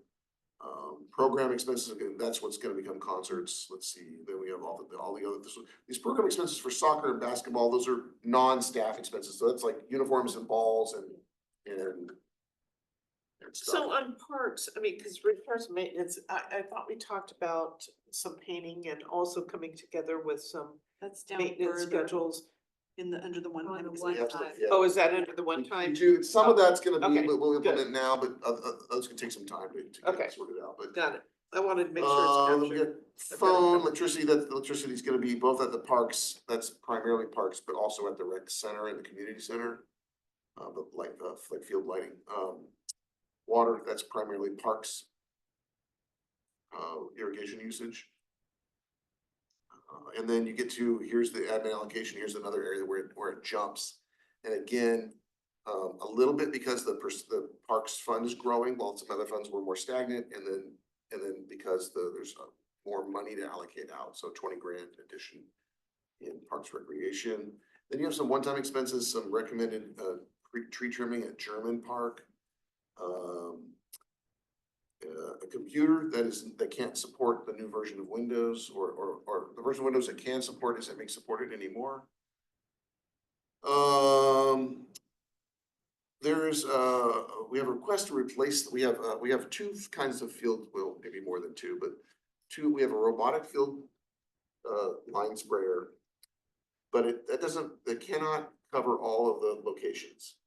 And the robotic line sprayer won't abut, for example, won't spray a line right next to a goal. It stops because the goal's too close, and so we have to come back and manually add some lines. Additionally, it doesn't, we have some areas at German Park where it can't get a satellite signal because of tree coverage. And so we've got to go back and manually kind of repair a few areas. So we have a manual line sprayer. This is a gas powered unit that you push behind. And our current unit is just having some difficulties with repairs, and it's been requested to replace it. That's this $5,000 line item. Additionally, we have a mower that's it's like about 8 years old. That's been requested to be replaced. The mower needs about $6,000 or $7,000 worth of repairs. And that's a lot of money to sink into an older piece of equipment. The problem with the mower, I think, is twofold, and I'll get to that in a moment. One, we've had a lot of different people on the mower over the last several years because we've had a lot of revolving employees. Yeah, unfortunately, a lack of retention on our parks maintenance. And it's been, probably to a small extent abused or not well cared for. But secondly, and in those folks' defense, we have rough turf space. Yeah. Bumpy, and it takes up eating. Let's see here, here's this $20,000 line item is a parks Yeah. restroom renovation. That's essentially a placeholder. Yeah. I think we're talking about maybe having to get an ADA special to assess the restrooms. And then Both, right? both parks. and then come back with a more, fully vetted, plan to either replace partitions. It just didn't make sense to us just replace that in kind if we have ADA problems. And we may have some issues with heights of toilets and those kinds of things. And then there needs to be some, so this 20 grand is subject to some revision after we get a better handle on that. What about the park improvement plan, the architect? I mean, do we not anticipate having our existing consultants continue to be involved? We do, at MIG, And is that already, their expenses have already been paid? well, we just approved last night another $10,500 in some Yeah. further expenses, but yes, we're There's paid up. nothing under, We're paid up through the design phase. So the next phase would be actually construction and construction support. But I didn't want to put a placeholder in there because we're waiting for the county to actually give us okay, uh, so this could change It could for be $1 fiscal million. year 25, Yeah. 26. yes. Ideally, we would move forward with bidding Uh-huh. and, next winter bid this out and start construction this Yeah. spring. But, there's still, we've been through a lot of Yeah, back and back forth. and forth and we, because we don't have a current, our most recent construction estimate is about a year old. Yeah. Once we Okay. have once we are able to get a permit, we can actually bid it, we'll have known costs. Okay, We have funded replacement.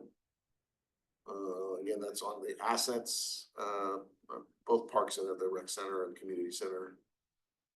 So you see here, once you consider the one-time expenses, which there are a number, we only are about $8,500 to the good. If you look at ongoing expenses, it's about $18,000 to the good. Yeah. So, I mean, it's not awful, but our last couple of years, we've had we began the year with some surpluses and yeah, we're not seeing that. Again, you can look back and say, okay, certain line items that increased PERS, retirement and admin allocation are two of them that eat up about half of that difference right there.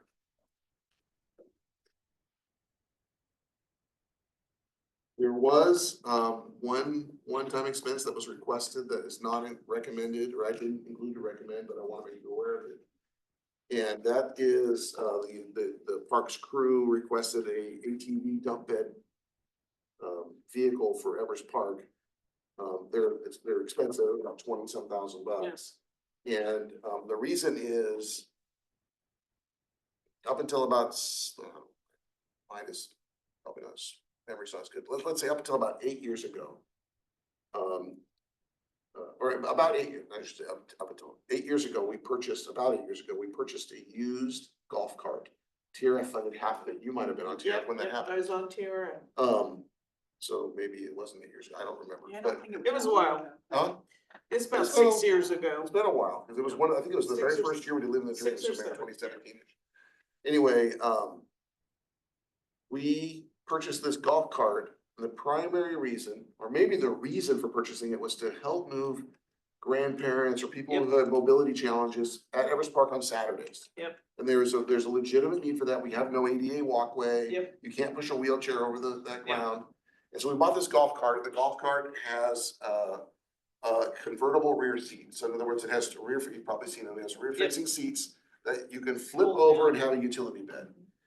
And so during the week, our parks maintenance staff use the golf cart to run around the park, pick up trash, Yeah. deliver supplies, and the little utility bed took kind of a beating. And so we're trying to preserve the golf cart for its primary use, and we can't use it like that. Yeah. It's not that kind of vehicle. As a matter of fact, that little rear seat is kind of broken, and so now it's just a kind of a one-seater. I mean, we can put another person on there, but you can't haul 3 people on it. So this ATV dump bed was kind of to replace that, but not replace it, to use in addition to that. But, or for the maintenance side, but we really don't have the funding we'd be in deficit spending if we included it. And it was never, it wasn't something that we thought we needed for maintenance 6, 7, 8 years ago. It was used because it was there. So I think that might come back. I mean, Yeah. this was kind of not a late request. I'm or just something. thinking we need probably a calendar of when those drive-through dinners are gonna be available. So that's the Parks and Rec. And again, the pattern, the trending, you know, the is not, you know, not ideal, right? Again, we started last year with almost $70,000, or more than $70,000, and then, you know, this year we're about 8,000, 8 or 9. Well, 20 grand to the good of on the $18,000 to the good of the ongoing. So it's not, you know, but our costs continue to climb. Yeah. Costs are climbing And we faster. did add that additional spot too. I mean, the maintenance, yeah, so what's changed here significantly is we've gone from essentially 1 and plus something maintenance staff to 2 devoted full-time maintenance persons, one of which at a senior level. So we've got a lot more money going into the wage side for parks maintenance. Well, and we've got a considerable decrease in TRF fundraising revenue. Well, or we say TRF, we live in the dream. Well, living the dream, yeah, Yeah, I mean, that I was mean, making 'cause- 70 grand. yeah, 'cause- When, you know, off and on, it's made great money. yeah, much more than 13,000. So Yeah, that's a huge, I mean, that's a significant. it's a big event, but I mean, it's just unfortunate to see that dwindle, but it is what it is. Okay, so is that, I didn't see, I mean, we talked about a few things, but I didn't hear, a request from you to make any changes. No, But, you know, I do think that there are, we'll have to keep an eye on some of these items, it's tight, it is. so, yeah, I don't know what else we can do, but I think, I don't have any further comments, so I just want to say, Natalie, thank you. And Jeff, because I know it's a lot of work putting this together, so, We have a long ways to go. Well, yeah, maybe well, not. yeah, I mean, it's not done, certainly by any means, but, it looks good so far. It's in the I wish hard the parts. numbers were a little Our better. part's done, your Not part's for done. you, not for you. Okay, so we'll move on then to the director's compensation. You wanted to have a discussion about to better define what is considered a day of service. Yeah, so we included in links to this report, the district's ordinance, we Yeah. have this, it doesn't define this well, right? It just says each director will be paid $150 for a day of service. And it's clear that that's a board meeting or a committee meeting.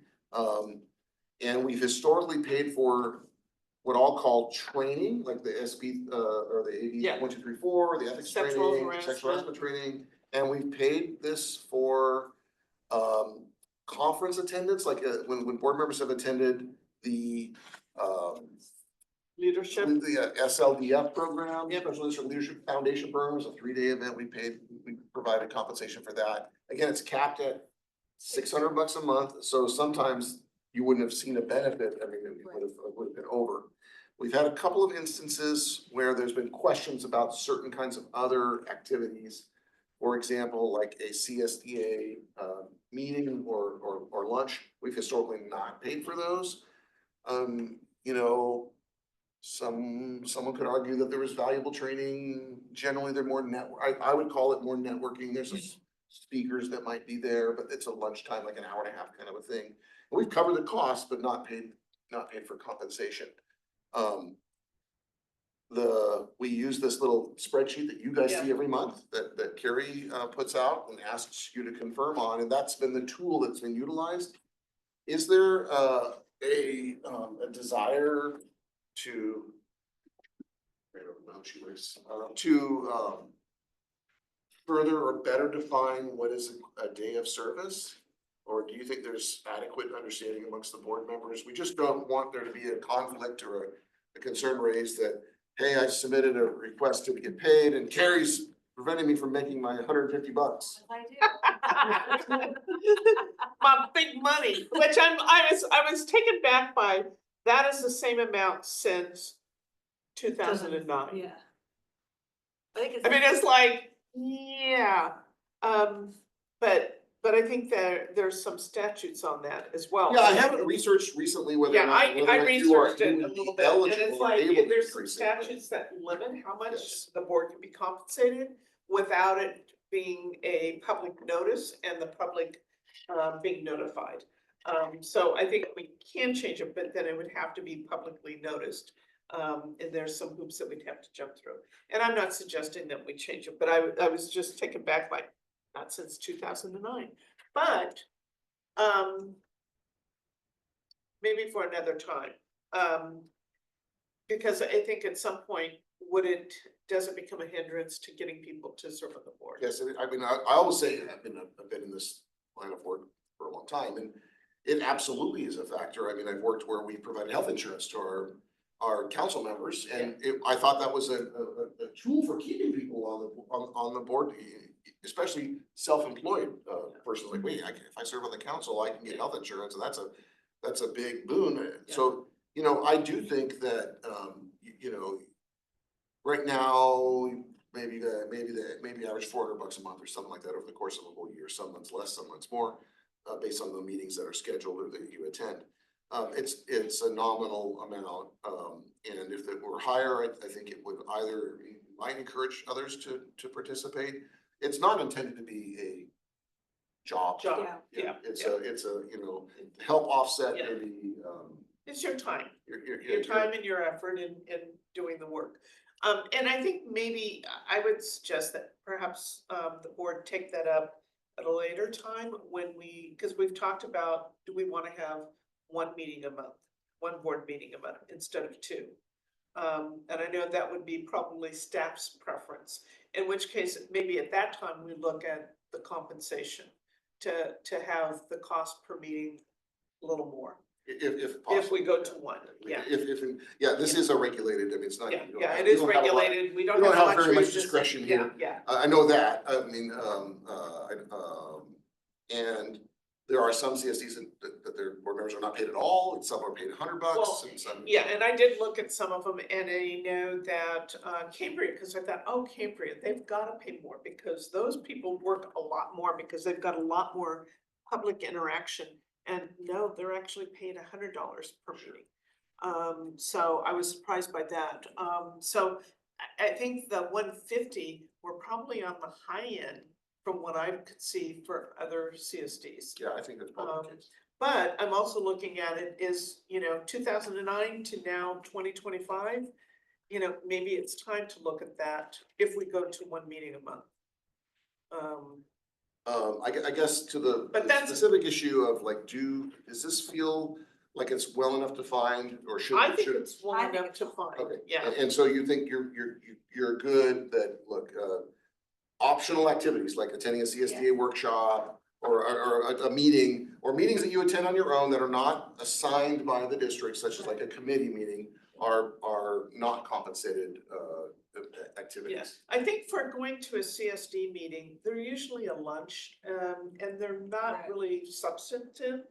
There's The not lunch like, is, well, the lunch is, yes, you're right. But I mean, and we're not being asked to review materials in No, advance. it's a We're net- not being asked to vote, or really, we're going to lunch and we're listening to. it's speaker. I would say it's a networking. It's a networking. It's a little and- learning. And that's it, but, and it's an opportunity to interact with other, board members. But, I don't know that it necessarily needs to be compensated. So I would be, Okay, we'll opposed just, to that. just I say think that, what we've got is sufficient, and I don't know that there's been any other board members that feel otherwise, but my recommendation is we keep what we have. There was, we also want to discuss, coming to the meeting and being canceled. oh, yeah, I'm sorry, there was, there was an occasion, and I wanted to get clarification on this, at least on how as it turned out, it was kind of a moot point, but there was an occasion here not long ago, I think it was just maybe in February or March, where there was a Nacimiento Commission meeting that our committee, that's Wayne Peterson, happens to be, he attended the meeting, came to the meeting, but there never was a quorum. So the meeting So didn't the happen. meeting did not occur. Now, in that case, it was a bit of a moot point because he had already had 4 I think that's what we Yeah, we determined. already maxed He'd out. already had 4 things, so it kind of was, just didn't matter, right? It wasn't gonna be a compensated meeting otherwise, but he did attend. I mean, he did come, it's just the meeting was never held, and that could happen to any of you. Yeah. You could go to a committee meeting We can go to a board meeting. and there not be a quorum. And I guess I wanna, if the meeting is not held, then the meeting, I mean, the strict interpretation would be, there was no meeting. It was a Well, scheduled if meeting. there's not you a attended. quorum, well, Yeah. I think that if there's a meeting scheduled, and that meeting, does not occur because there's not a Cannot proceed. quorum, then that is still, the board member should be compensated, would be my personal take on that. If they If the attended, meeting, if not the meeting, canceled, but. if the meeting is canceled and the board member shows up, that's different. Oh, okay. So So I if they think that attend the would be the meeting and it's distinction. only at the, okay, then we can let the minutes reflect that, I mean, because I don't think this can happen a lot. No. But, so just to reiterate what you're saying, or what your view on this is if there is a meeting, either a committee meeting, a Scheduled. board meeting, an outside committee meeting that you are assigned to that would normally be compensated, is scheduled and the board member attends the meeting, shows up at the meeting, but only because a quorum is not present, the meeting is not held, that should be a compensated Correct, meeting. yes. Yeah, I agree. Yeah, because you're taking time out of your day, you've scheduled it, you've made the effort to come, Yeah. and it's to no fault of your own. If the meeting is scheduled and canceled, then That's different. that's different. I'm good with that. I mean, And I know this also came up previously on the prior board, where we've had a board member who would attend on a couple of occasions, attend only part of the meeting. And that kind of just chapped my hide, because it's like, you attend and then, oh, okay, we finished the Pledge of Allegiance and we've gotten into the consent agenda and then they're gone. yeah, we've not. And we've not dealt with that, and I know I addressed that with you at the time, because it was like, it just doesn't seem right, because we have all these other business issues to discuss. And which really requires a quorum, but it's kind of like the old bait and switch, so. Yeah, so I'm a little bit, so. And I don't know how to define that. Yeah, it would be difficult to do. Sometimes some people will tell, like, I've had cases where they say, well, I have something I can't get out of it. It happens at 6 o'clock and I will be late to the meeting, but I will be there when I can. Or I've got to leave early because I'm making an appearance somewhere else. And so, maybe they were here for the subs for most of the meeting. But you have other, it's not just your board meetings that this could happen. It could be a committee meeting, and more often it could be a meeting where one of you is assigned to represent TCSD, but you're otherwise not, like the Nazi Well, Commission. and Some of those tag meetings. is a perfect example, Right. because tag I'm is- not sitting through that whole tag meeting. Right, so how long, I think it could be difficult to determine what constitutes attendance. Well, my attendance at TAC, and even when you attend, is really to give an update to the TAC board on TCSD. I stay, because no one else who gives updates stays. They're in and they're out. I stay sometimes because there's certain things that I'm interested in. But when they get into a 45-minute discussion on just, that really kind of just spirals out of control, I'm like, I'm out here. And I don't know that we should solve for that particular problem, because it only happened, I think, on a couple of occasions. Yeah. So I don't we have wanna other- try and solve And for we have something other committee that. meetings that are so, it's back to. Well, kinda like it's this- only the same I individual too. understand. But I mean, but we have like the Nasi Minnow Commission meeting, or the Atascadero Groundwater Basin meeting. Those meetings are often like 15 minutes. Yeah. And so it's hard for me to say, well, this person came to a board meeting, they came to stay for a half hour, but the meeting was 3 hours. Yeah. And we wanna, what constitutes attendance? Or like, just like the concept of coming to a meeting that ends up being, not having a quorum, they obviously wouldn't have been here very long. In that case, it was like 5 or 10 minutes we were trying to call a few people to see if they were gonna vote. That they don't figure that out in advance. I mean, with the board members, if we had a board member who said, I can't stay for the whole meeting, or I'm gonna be late, you would know that in Now, advance. these are cases where I'm not administering. the Yeah, I meeting. know you're not, but I mean, you would know that in advance to say, we won't have a quorum. They didn't ask before for that, but since that meeting happened, I've noticed that when they've sent out the invitations for the agenda, with the agendas, they're saying, if you're Confirm not, attendance. confirm attendance, so Yeah. that way they're not having that kind of. And they thing. schedule, Yeah, the it's same. only happened like once with the Nacimiento Commission, so typically, and everybody has a backup, right? Like Wayne Peterson's our designated person, but Eric Mortensen's Backup. the alternate. So really, it's up to the jurisdiction to find somebody, like I'll ask, like in this Yeah, case, I knew that Wayne may or may not make it to tomorrow's meeting, so I said, are you confirmed to be there? Because if not, well, I'll get this stuff to Yeah, Eric, yeah. and he said he would, and I'm sure he will, but, yeah, it's just it's not a perfect system. Well, I think it would be good to incorporate what we just talked about in terms of the quorum in that situation, in here. Cause I'm also looking at this when you're gone, Jeff. Well, I mean, at least have. Conversation keeps coming back up, Jeff, leave. I know. He's on that short-term plan, you know? No, I'm not, I think, so one, for now, we can, I mean, it'll Well, be it's in the good to have minutes for some this. clarity so there's no,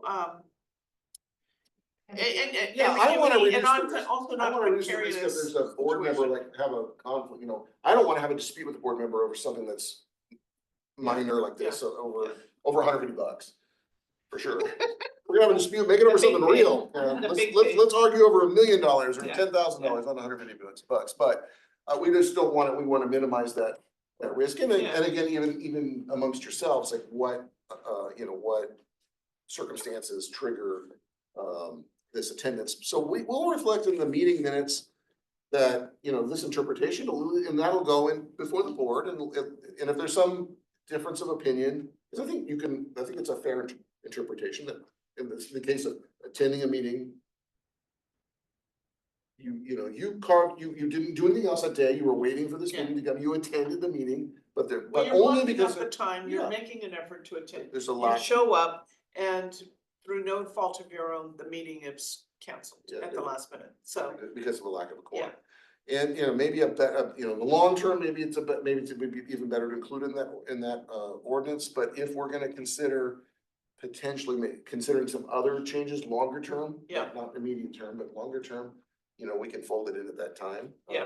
And just rely on this interpretation, and I'll just simply tell Carrie, okay, look, if they attend a meeting, and it's canceled only because of a lack of quorum, then we'll consider it a compensated item. Again, in some cases, it's not even gonna matter. Yeah. Because there might have been the 5th meeting, and there might be 5 that month anyway. And I wouldn't think that it would happen, it would be a regular occurrence. No, this is That's the really first the, time it's happened since I've been Yeah. in the yeah, past this years, is, so. I mean, there might have been other, I think typically we know there's not gonna be a quorum, we need to cancel the meeting or something. Or I try to, like in this case, if we're gonna be down like 2 board members, I'm gonna try to cancel. Well, it. I don't would think wanna risk it. whoever is chairing the meeting would want to know, for their own benefit of, do they have people who are gonna be showing up to have a quorum?